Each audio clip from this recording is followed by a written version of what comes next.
morning is going to be super fantastic and so exciting. We are so excited to have you, Jack. Welcome. Good evening to you. Good evening to you. And Good yes, morning. we certainly welcome you to our part of the world. With coffee in our hand, we'll accept any stage of the day, so it's all good. Now, you are coordinator of acquisitions at the Library of Western Kentucky University, and you are also a guest speaker. And your passion and love has been this journey that you have been on for a number of decades, digging deeply into the history of shamanism in America. Tell us all about it and tell us why you went down this pathway. What led you there? Well, back in 1974, yes, I am that old.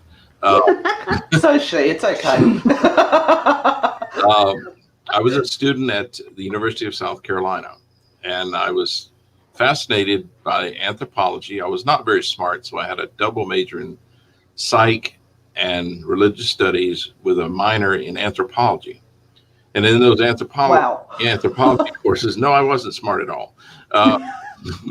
But I became interested in the idea of the shaman, and I became interested in the idea of the folk healer. So I'm sitting kind of complaining about all I'm ever doing is sitting in the library. And this young man who I was eating lunch with said, well, why don't you go down there to Beaufort? I know this old root doctor. He's been down there for decades. Maybe he'll talk to you. So I got the name. I called him up. We had about a 2-hour interview to see if he would even talk to me. So then I got in the car, pen and paper, tape recorder, and drove to Beaufort, South Carolina. I met a famous root doctor named James E. McTeer, who had also been a sheriff, a high sheriff of the entire area. And even though this probably would not work today, he had even used his abilities as a root doctor or a practitioner of the tradition of hoodoo in his law work. So that was wow. Yes, that would not fly today. But he knew the people of the area. He had been raised among them. He had learned it from people on his family's plantation. They still have those down there. And I met him at his realty office, and he was an elderly gentleman with a powerful handshake, and I got to know him. He, like most of the traditional healers, didn't tolerate any sort of nonsense. He was very strict. He wanted you to be respectful, and you listened. And that's the way it worked. So I got to watch healings. I got to watch him remove spirits from people. Oh, wow. That's one. And the first time I started to get more than just a sort of removed objective view of it was when he was taking a spirit out of this woman, and he ran his hand down her back. And I thought, I got to see this. So I get out of my chair and I go over there, and I'm leaning over, and as he brought his hand back, he swept it away and he brushed me. And it was like getting touched with an electrical wire. It literally knocked me goofy. So I stumbled over and sat back in my chair and waited for it to end. And later, when he sent the person on their way, he said, did I touch you? I said, yes, sir. He said, don't do that. You don't know what you're playing with. And I said, okay, I won't. That was it. And how old were you then?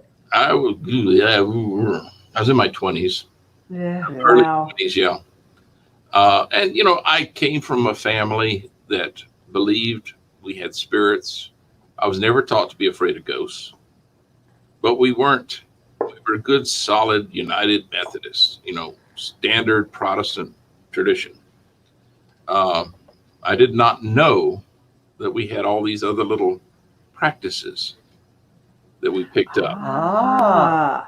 And I didn't understand them. I didn't know what they meant. My mother would give me a buckeye, and I thought, why do I have to carry this thing? It'll bring you luck. Okay. Right. Hurts me. So what was it that she gave you? A buckeye. Buckeye. It's a seed kind of thing. It's a creamy coloured seed with a little black, almost looks like an eyeball. Yes. Is that right? Yeah. That's Yeah. Wow. Okay.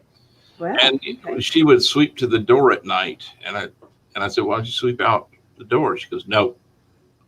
I said, "You don't do that." I said, "Why not?" She says, "Your luck goes out the door with it." And Oh, I'm wow. like, "What?" And I have to tell you, when I first started to investigate this stuff, I was very anchored in traditional rationality. And it wasn't until things began to happen that I realized I was going to have to come to terms with the fact that I had found something unique and that wasn't like regular reality. And if I couldn't learn to deal with it, I had to leave. In fact, the powwow person that I learned from powwow in Lexington County, South Carolina, named Lee Rouse Gandy, he told me one day, because I was really struggling trying to make this all make conventional sense. And he said, you're going to have to come to terms with this because you're going to see things. And if you don't want to see things, you need to go. There's nothing wrong with going. There's nothing wrong with staying anchored in the, said, but you will make this choice. You'll take that step where you put it down and say, I'm going to accept what I see. I'm going to embrace what's always been there, and I'm going to open my eyes to a larger reality. And that's how it all got started. I went to Mr. McTeer for a while, but it was such a long drive that I found this man, again, through an article in a magazine, who was supposedly this Hexenmeister, who lived about 15 miles away. Well, my goodness, that was just tremendous. So I could drive be there in 30 minutes. Had the same sort of introduction where I had to prove myself to him that I was a serious person, that I was not there to just be some sort of cavalier sort of person. He wouldn't have put up with it for a second. And that's how I started. And he became my primary teacher in all of this. And there again, once I put down the conventional explanations and trying to squeeze a round hole into a square. Or vice versa. Once I did that, Getting late over there. I was able to actually start to absorb it. And I realized myself, I said, you will always sit at the edge of this subject unless you, as the anthropologists say, go native. So I went native. I put my reserve aside. I put my my distance aside, and I plunged right in. And it's been well worth the travel. When I was in grad school at the University of Virginia, through a friend I was working with, I met her grandmother, dear sweet person, who was a granny woman, and she knew how to heal, and she knew how to deal with spirits, and she knew how to do it all. And she was just, to be in her presence, you just felt wonderful. It's the only way I can say it. She had an aura about her. She could literally call birds from the trees. Wow. And she couldn't tell a lie in front of her. No, I don't think you dares. But she was a good, all these were good, decent people. Yeah. Who would have never thought of themselves as anything but God-fearing Christians who was doing the Lord's work, especially her. She was very religious. I will tell you up front, her family asked me to keep her name secret, and I have.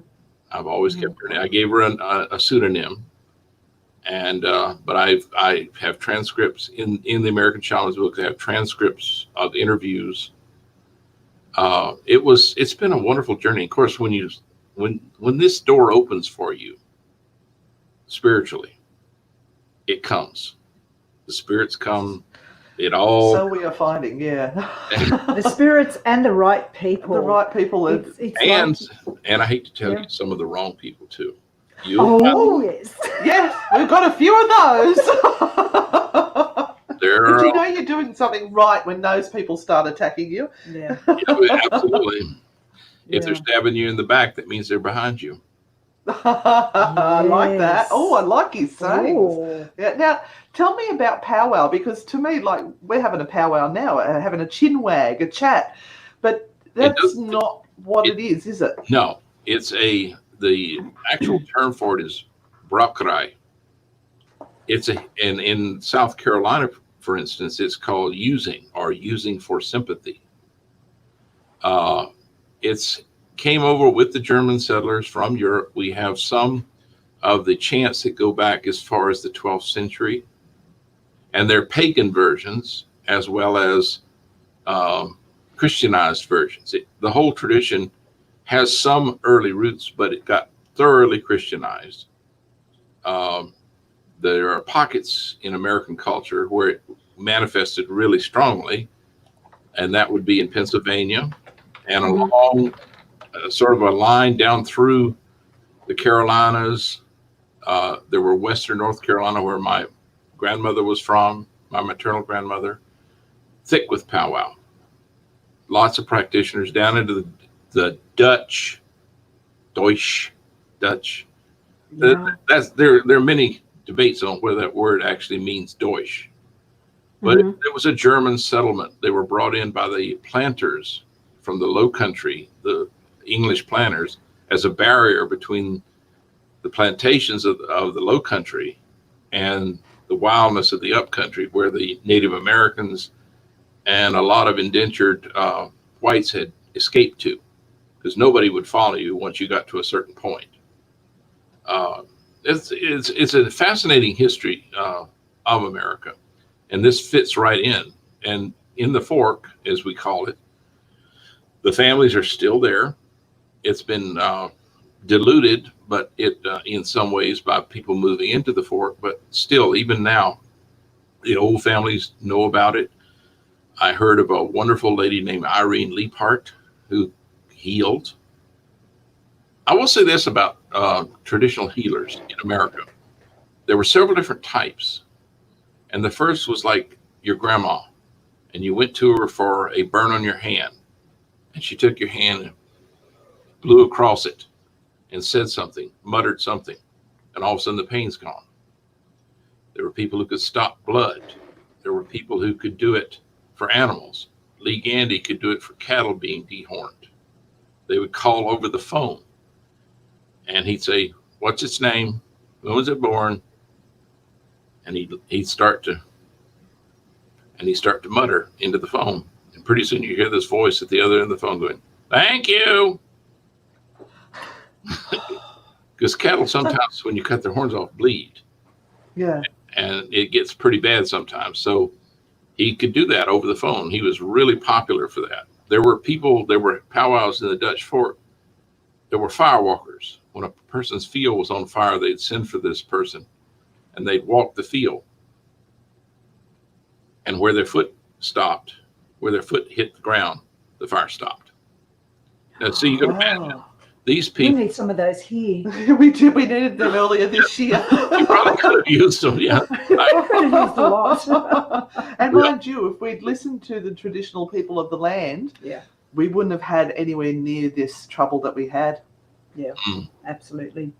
Is this all a learned technique, or is it passed down through blood? So if you are a healer, is it something that has come traditionally down the line, or is it something that these people passed down from one to another as a teaching methodology?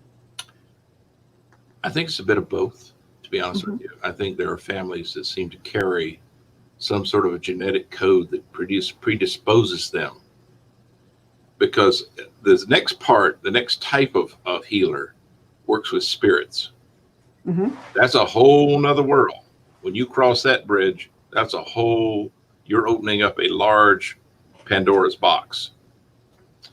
But that's why so many of them just stay curing burns and doing what's called a taken off, where they remove some illness or infection from the person. But when you start to move into the spirit realm, in the eyes of many powwows, you're crossing into hexerai, and that's witchcraft. Ah, okay. And you're stepping into turf that is dangerous, and they are correct. It is dangerous. It is not a safe.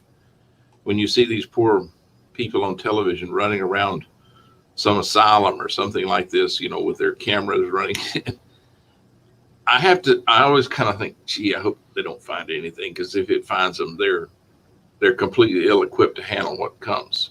Yes. In many cases, yes, most definitely. And I always tell people, if you really want to ghost hunt, go with someone with experience. Don't just wander off thinking nothing's going to happen. And it's all like, as we say in America, fluffy bunny. It's not fluffy bunny. It's dead serious. Yeah. Yes, we have a lot of those everywhere. Ghost hunting is very, very popular now, and people will watch a TV show and get very excited about it. Watch a season of Ghost Adventures, and they're professionals. They're professionals. They're professionals. And that's nothing against the Ghost Adventures boys, because I know that they're providing entertainment, and there is knowledge in what they're presenting as well, but people want to be like them. Oh, absolutely. Absolutely. Yeah.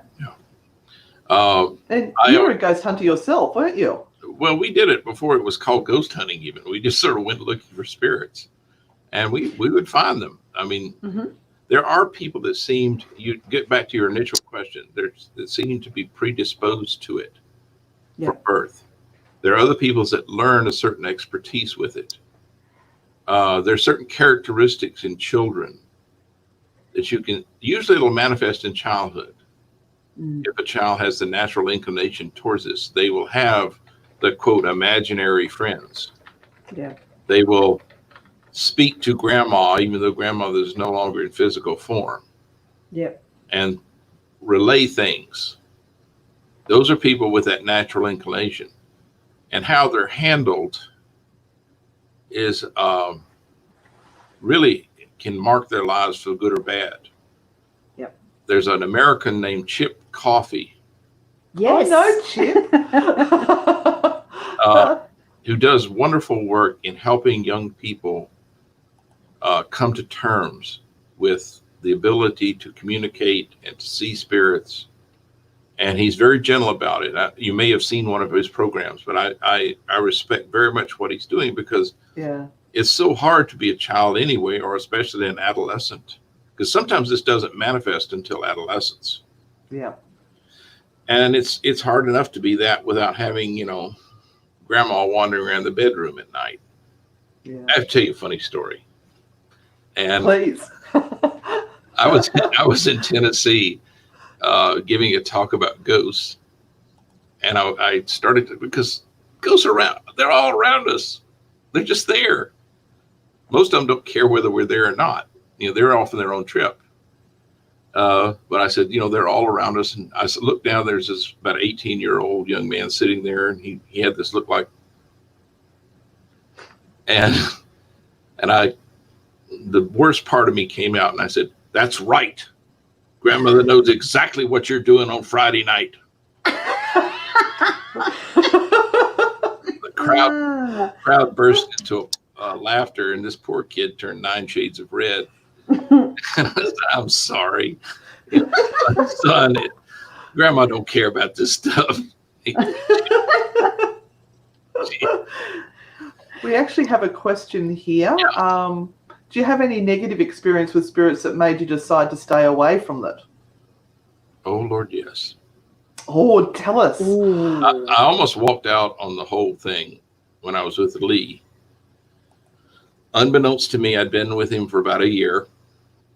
And now what that meant is I would go to his house, we would interview, we would do things, we go walking in the woods, we travel around, we just companions, and he would teach. I did not know that there were others, one in particular who was jealous of the relationship and was far more advanced than I was. So I went over there one day, and I sat down, and I felt really awful, like someone was pressing down on my shoulders and had me by the back of the neck. And I thought, I'm feeling terrible. I need to get out of here. So I said, you know, Lee, I'm not feeling well. I think I need to go home. And he was, oh, okay, fine. I left. I got in the car.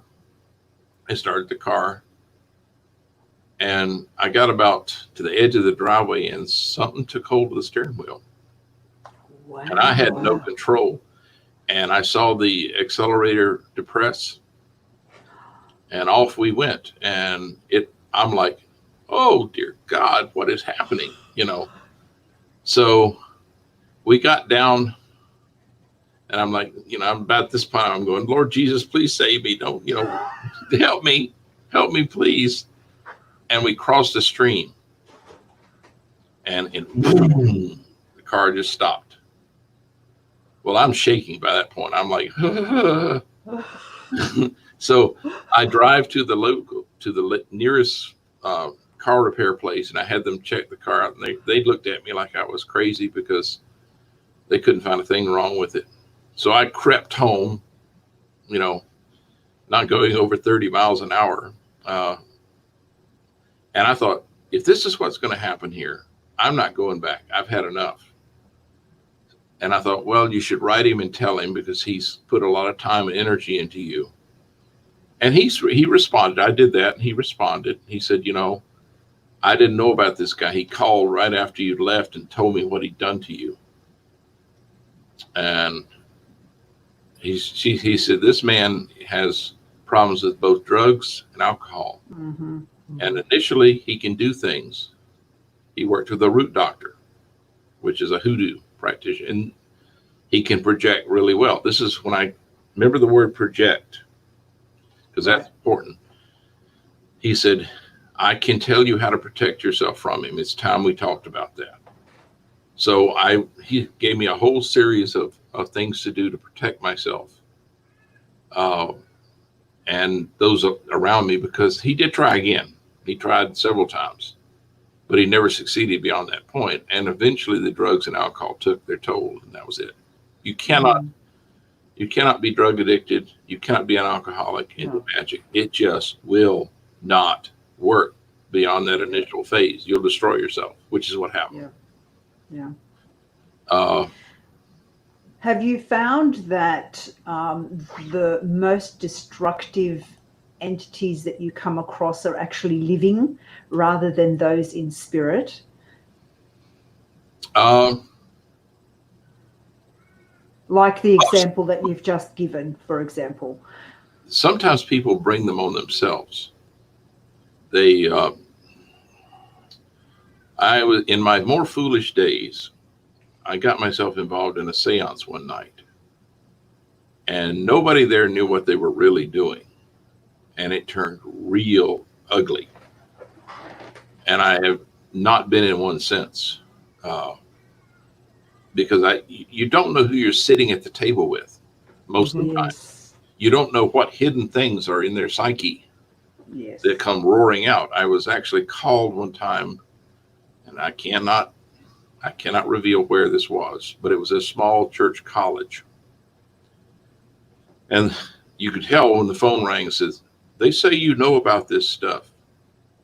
Oh, God. Okay. Yes. Can I help you? You need to come over to the so-and-so dorm. So I drove over there. We've had an incident. Okay. All right. I get over there. We go to this room. There isn't a piece of furniture that isn't in pieces on the floor. Wow. And I looked around. I said, what happened here? I said, apparently these young girls had a seance. Something went way wrong. Something showed up that they couldn't handle. You can't tell anybody about this. We're at church, college, blah, blah, blah, blah, blah, blah. Okay. All right. Where are they? We've got them in the infirmary. One's going to the hospital. So I always tell people, I had another case where I actually carried a young lady into a shower and stood there with her, holding her while the shower poured over both of us, and chanted to get her back. She had completely disconnected. Wow. So I was, don't do things that you don't know what you're doing. This is not play. Yeah. It really isn't. There have been many times my wife and I have walked into a place and realized there was something negative there and turned right around and walked out. Mm. This is where, especially with males, your macho don't mean nothing. These things will take you down so fast. Your head will swim. Your muscles may be big and their other parts may be as well, but you're not. I love the fact that you've mentioned that your wife has gone with you. So she supports all of this work and she's very much by your side when you do these things? No? Yes, to a point. You know, she's seen me do these. She's seen me do the lectures. She's seen me do the healings. Generally, she knows exactly what's going on. She loves ghost lore. It's a hobby for her. We have more ghost books in that house. You know, after nearly 40 years together, we bought ghost books from. They're bookcases of them. But Yes. We love our books. We know that. But she'll say when the phone will ring, she'll say, "Yes, for you, it's one of those calls." All right, yeah. So your deep dive into shamanism has actually assisted you with all of this sort of work as well. Yeah. And understanding how to deal with these energies. Yes. And they are not always the dead, are they? No. There you can run into things that are part of nature, that have never had a human form, that have never had a name. We were hiking in what's called the Blue Ridge, and we came upon a small stream which seemed very nice. Oh, just beautiful. But both of us became aware there was something there that didn't want us there. And I looked around and I said, I don't think we should be in this place. No, I don't either. Okay, let's get out of here right now. And off we went. And we got out. It took us about 20 yards, and then it all just kind of went away. Mm-hmm. But you have to be aware. You have to go into these places fully aware of what you're dealing with, and don't try to deal with things that you're not ready for. Mm-hmm. Yes, don't see what you watched on TV and try to copy it, thinking that's going to work for you. It really won't. There's no belief behind it. The worst case I heard was a case of what's called spectrophilia. Mm-hmm. Do you know what that is? Yep. Fear of ghosts. It's not a fear. It's the love of ghosts. Oh, love. Sorry, got it back to front. Philia, not phobia. It's intimate interactions with ghosts. Yes. It is a way dangerous practice. Mm-hmm. Mm-hmm. There was a guy that I knew back in the 70s, and I don't think he's ever come out of the mental institution. Wow. That's what I mean. And I'm not trying to be, is that considered an elemental? I'm seeing these things appear at the bottom of the screen. Sorry, I'm distracting you with them. I'm trying to pop them up at an appropriate time. She wanted to know if that was an elemental at the stream. Yes. There you go. Lee Gandy had two major pupils, me and another fellow from Lexington. I didn't get permission to use his name, but he's a great friend. He's just talk about living in such a wonderful house full of spirits. He's got one. You go in there and it just swallows you, and it's lovely and it's loving and it's wonderful. He's such a lucky man. We went out looking for sites that are mentioned in Lee Gandy's book, Strange Experience, Secrets of a Hexenmeister, published in 1973. And we thought, let's go and see if we can find these places. So finally it came down to finding this place that even scared Lee. And there was an entity known to the area as Old Buncombe. And Old Buncombe, most of the time, was playful, not always in a nice way. He would torment people for no reason. But we were driving along, and the house that we initially thought we'd find was gone. But we drove into the woods, and it was like something settled over both of us. And he has this wonderful dog named Scooby. Scooby's very active. Scooby's all over the place. Scooby went dead still. And we just kind of rode there, and I said, "You feel that?" And he goes, "Yes." He says, "What is this?" "I don't know." So we just kept driving slowly, and it was like some thick blanket settled over you, and you felt like it was looking at you. So we drove out of it, and it was gone. It was gone. And I said, "Let's turn around and go back in." We found him, I think. At the end, we did it 3 times. At the end, I saw this thing running across the road, and it was not a squirrel. It vanished as it hit the one side of the road. And Mike said, "I don't think we should do this anymore." And I said, "Yeah, we need to get out of here. This is more than this is real stuff, and you have to treat this stuff with respect." Mm-hmm. So we kind of went home, and Scooby came back to life. And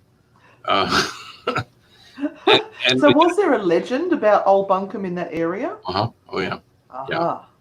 And apparently he's in this little wooded area. And I swear to you, on my mother's grave, that the very light was affected. It went dark. It went about 3 shades darker than it should have been for a middle of the day. Mm-hmm. We're going to go back eventually. And I think he's been back by himself. It doesn't hurt you. It's just there. Yeah. And the houses that are, if you've ever lived in a German area, you could their house, especially in the Dutch Fork, the house is so neat and so tidy, you could probably have brain surgery on the front lawn. Okay.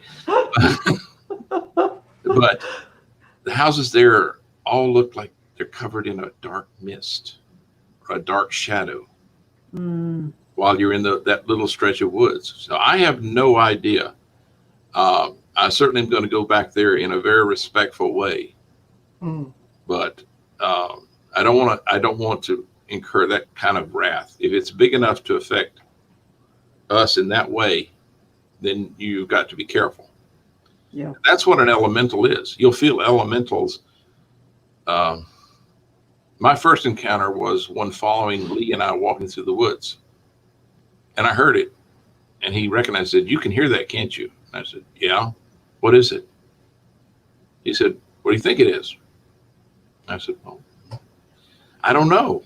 And I said, "Are we okay?" And he says, and I went into my little routine about, "Well, perhaps I'm just imagining." He says, "What's it going to have to do? Bite you in the ass?" Yeah. "No, I'm not." And I went, "I'm not used to this. I really am not. You have to be patient. I'm not used to this." Now, when you went to his house, you just had to expect this stuff was going to happen. You had to expect that you'll see glowing balls of energy float across the room. Wow. Even with all the iron he kept in that room, they were still there. And he had household spirits. He had names for them. He knew who they were. It's all one of the things about the traditional healer, at least in America, and I think probably it's universal, is they walked a very thin social line. They walked a very thin veneer of acceptability. If things went well, if their healings worked, if they did exactly what people wanted them to do, and it was all good, they were heroes. But have something go wrong, and it can turn on them. And only once. It only has to go wrong once. Yes. They forget all the good things and just remember that one bad one. Yep. Yeah.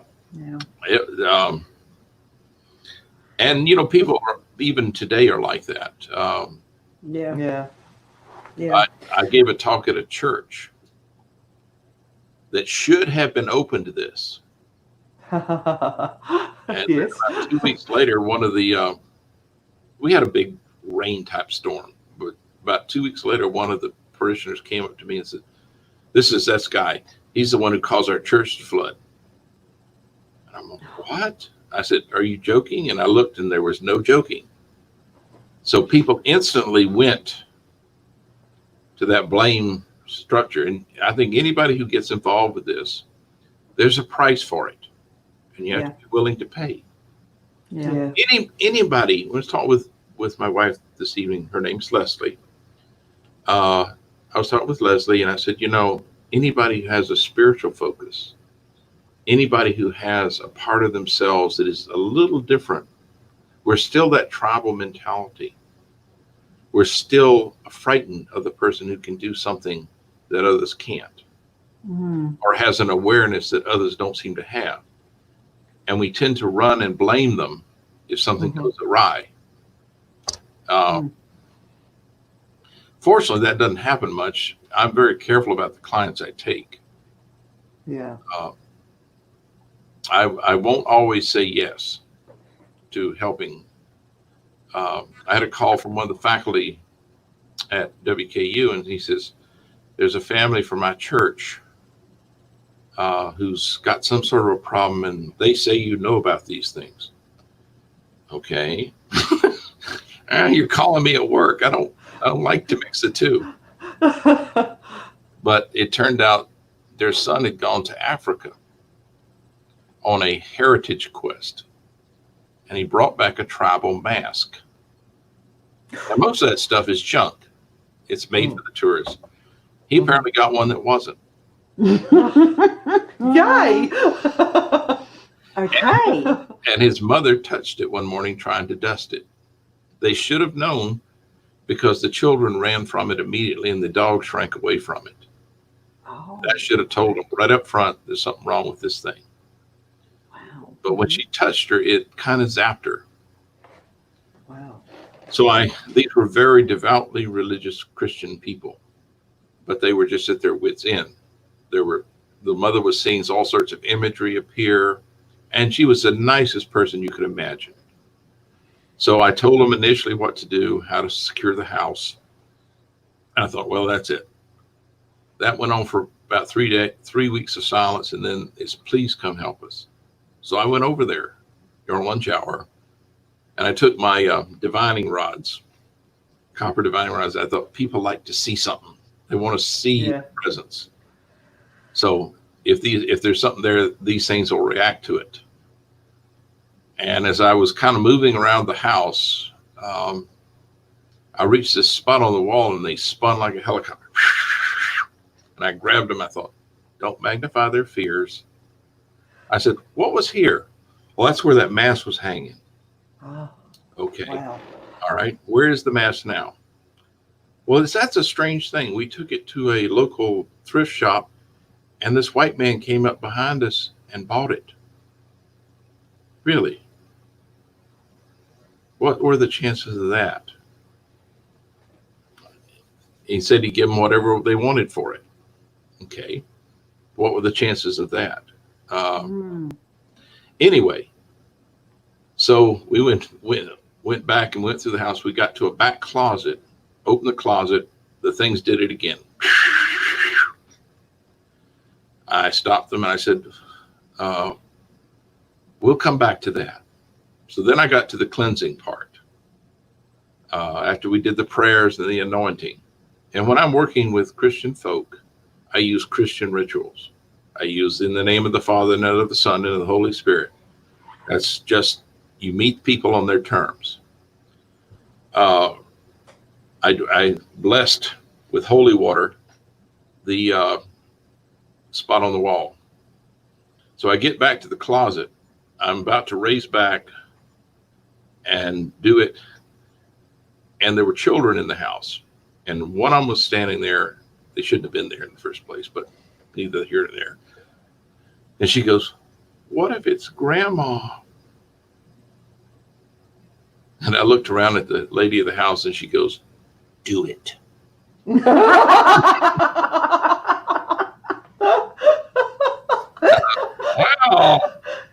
Oh, no. Somebody doesn't care for grandma. There's therapy for that child. We've got some questions coming Sure, through, Jack. sure. Okay, What's so our first one? what are your thoughts on evil entities, demons, etc.? They're evil or just negative energy? I don't like the term demons. Neither do I. The devil was a lie from the beginning. There is negative energy with living human beings. Mm. Have you ever been into a church and felt like it was a confusing mix of energy? Mm-hmm. Okay, that's because it is. Don't like going into churches. I mean, unless they're ancient, really old. We won't even talk about the church that my school was associated with, because there was really bad things going on there. And all that stuff leaves its residue. Humans are sloppy psychic creatures. They leave stuff everywhere. And that's oftentimes what you're getting. Have you ever walked up to somebody and introduced to them and you just can barely stand to be in their presence? Mm. That's negative energy. It doesn't. If you've gone somewhere where a terrible event has taken place, you can definitely sense it. Now, not everybody does. Not everybody does. It's that simple. But once you feel I know I was introduced to this man one time and I thought, oh dear God, I've got to shake this guy's hand. This is the worst hand I can imagine. Mm. And later on, I found out he was a child abuser. And I couldn't stand him. I got as far away from him as I could. I always tell people, when you come home from any kind of encounter, like a ghost hunt, like any kind of thing that you've run into something that you think is a spirit present, go, and this is a hoodoo practice, spiritually bathe. Mm-hmm. Yep, she does that. Get some salt. Salt is the best thing in the world. You can put the lavender in it, make it as pretty as you want. Oh, nice. But get yourself in that sodium solution. Yeah. And then secure your bed area, because you need that. The last thing you should do is come home from a ghost hunt, lay down and go sleep anywhere. Yeah. You're just taking all this pollution with you. Mm. And I've seen it happen many times. They wake up and they got something in the house with them. Well, sure you do. You didn't clean up. Yeah. I get sloppy with that sometimes, I will admit. Yeah. We realise 24, 48 hours later that there's something just not right. Not right, yeah. And you can get this from a living person too. If you've been in a very negative encounter, go into the bathroom, wash your face, wash the back of your neck, because their negative energy is on you, most likely. And if you can get it off, it probably won't hurt you. Absolutely. Or to minimize what happens. I've got another question here for you. Does the color of apparitions mean anything? At one house, we had a green mist cloud that would appear, move through the house, then disappear, and on occasions would follow you.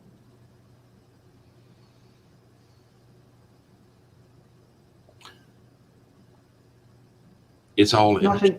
It's all energy. It really is. There's this folklore being created now in the media about shadow people. Mm-hmm.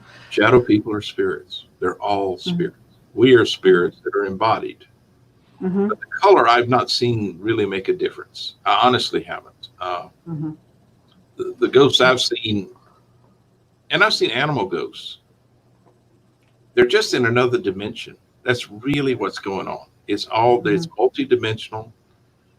Some of the I know Lee was fascinated because this whole business with the Mothman. I don't know if you heard of the Mothman. Oh, yes. Okay. But the Mothman had happened, and he was real excited about it. I said, well, what's the point of this? He goes, it's an ultra-terrestrial. And I thought, what? What does that mean? And that's when he got into the whole idea of we live in an onion-like universe. Little thin onion skins, one on top of the other, on top of the other, on top of the other.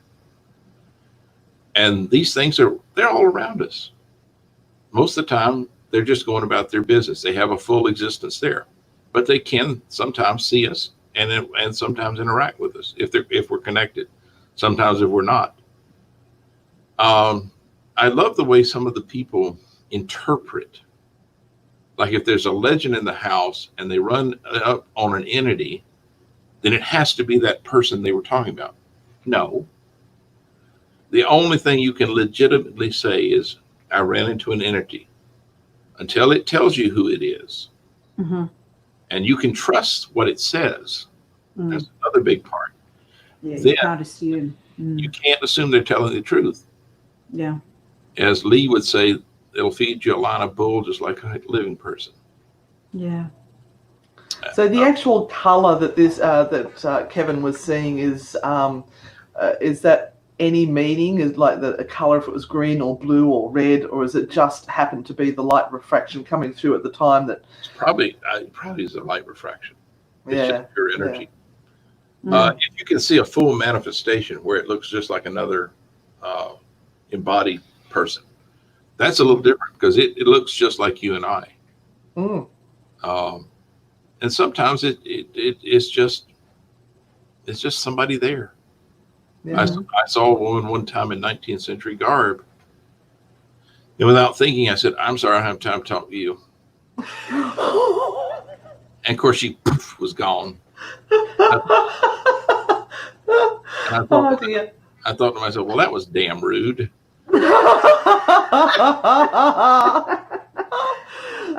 I've got another question here from Duo Valentine, and he is someone who is in the bush of Australia and interacting with our Aboriginals and the elementals. He's loving this talk and wants to know, do you have some advice for someone who believes they're starting on this shamanic journey? Go slow. Go slow. Acquire your skills slowly. Don't rush it. Don't push it. It'll come to you.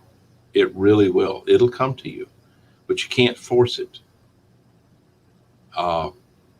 Absolutely stay away from anything artificial that you might think will enhance your ability. I mean that. Don't do it. Don't treat them with the ultimate respect.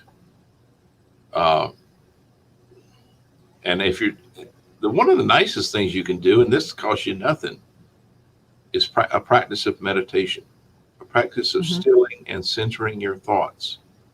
Is the best way in the world to do it. And you can do what the Buddhists do with the walking meditation and move out through the bush. Now watch where you're going, but move through. The bush will talk to you. Nature will speak to you if you let it. And you'll hear the voices. They may not sound like human voices. They'll come to you in the form of impressions. But they definitely will come because they'll sense you opening. Now, make sure this is what you really want, because there's always a price. Yeah. There's always cause and effect. You open this door and they'll come. So make sure you can handle it. If you've got an Aboriginal teacher, so much the better. Yeah. So much the better. Those people know exactly what they're doing. They are amazing. If people just spent time listening to the wealth of knowledge and wisdom these people have, and the way they can talk about it, it's just spine tingling. It really, really is. We're running very short on time, and there's so many questions. No, we haven't even got to really looked at hoodoo. We had looked at the powwow and we need to get you back. But we have so many followers that really, really love everything to do with this spiritual realm and being involved in paranormal investigations. And I think one of the big questions also is, do or should we look at sending spirits to the light? Sorry, I rolled my eyes. I shouldn't have. Sending spirits to the light, or feeling that we have, that's what our task is. We should be sending spirits to the light. Have you ever heard of the idea of modern mythology? Now, the whole light concept. Go to the light, Carol Ann. He gets us. The whole sending spirits to the light is something the media brought. Thank you. It's bullshit. There's no light to go to. It's just there. And it's right here with us in the first place. If you got a troubled spirit, you can talk to them. I had a dear friend who called me from Philadelphia, and he said his children were talking to this woman spirit in the house, and he's realized it's the girlfriend that killed herself over him. And what am I going to do? My wife doesn't need to find out about this. And I said, send them to amusement park, buy them a ticket. You sit down in that house and you have a heart-to-heart talk with this person, with this spirit, because she's still a person. Mm-hmm. And I said, you make your peace with her. And apparently it did work. He was able to work things out with her. Thank goodness for that. It's really sad because spirits will dally sometimes around those they are attached to. Yeah. Yep. And you feel them. You'll feel them in the room with you. And just Yeah. talk. They'll hear you. Yeah. There's no magical, mystical stuff to do. Just talk. You are so speaking our language, Jack. We just love you. Just saying. We have a spare bedroom over here should you need it in Australia. You and your wife. Both welcome. I've always wanted to come to Australia. I really have. Oh, it's wonderful. I think you would find another level of connection here. I think it's very unique, and it's still very raw.